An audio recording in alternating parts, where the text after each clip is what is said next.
तुमच्या रिलेशनला किती वर्ष झाले? आमच्या रिलेशनला 8 वर्ष झाले आणि आम्ही फर्स्ट 11th मध्ये भेटलो. बातें तेरी मेरी जो हुई शुरू तो बात बन फर्स्ट गई. इम्प्रेशन काय होतं आणि सेम तुमचा पण तोच क्वेश्चन आहे. Come close. जनरली सांगू बिंदास सांगितलं सांग. 12th मध्ये थोडंसं ती फ्रेंडशिप वाढायला लागली, थोडंसं इम्प्रेशन पॉझिटिव्ह व्हायला लागलं. 12th मध्ये जेव्हा ना मी हिला आणि हिच्या फ्रेंड्सला घरी घेऊन गेलो होतो, त्यावेळेस माझ्या आईला ही आवडली. तेव्हापासून मी हिच्या मागं लागलो. आ चले कहीं वादियों में हम तारों को सुनाए दास्तां. जब से हम मिले एक दूजे से ना रहा जहां कुठली से हॅबिट वास्ता. त्यांची जी तुम्हाला लय आवडते? त्याचं ब्लश मला खूप आवडतं. मी कधी झालं रे तेव्हा तुम्हाला तू इश्क है तू सुकून है मेरा, मैं चांद तू आसमां. तू ही सफर हम सफर तू मेरा, तू जश्न दिल का हुआ.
जर्नी मधला असा एक मोमेंट जो तुम्ही कधीच विसरू शकत नाही दोघांसाठी? आमच्या फॅमिली मधले भांडणं आणि आमच्या मधले भांडणं.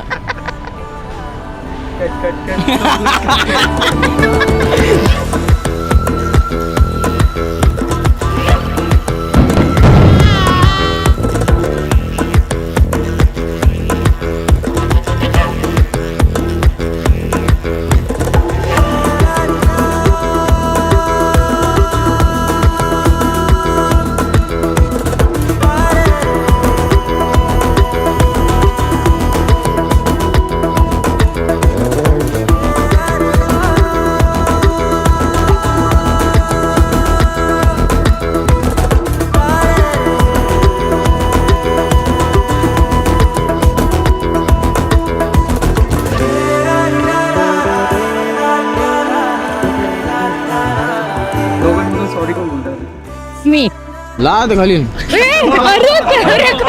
मी सारे म्हणते मी 10 वेळा अरे सारे किती चिडून बसते तू.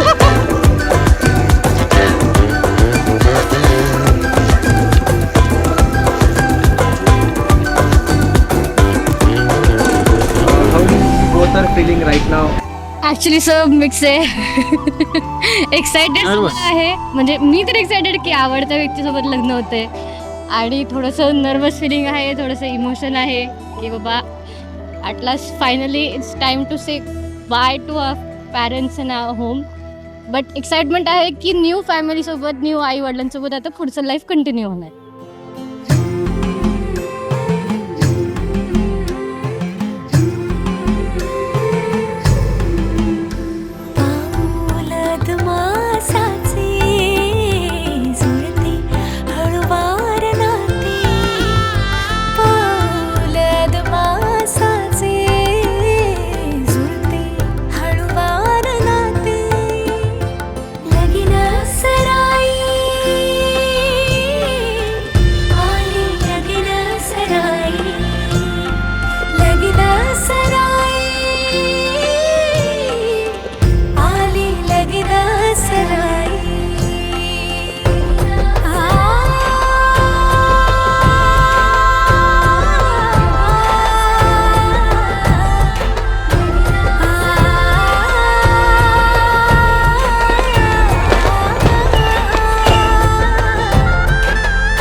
शेवटचा मेसेज तुम्हाला त्यांना द्यायचा आहे लग्नाच्या आधी?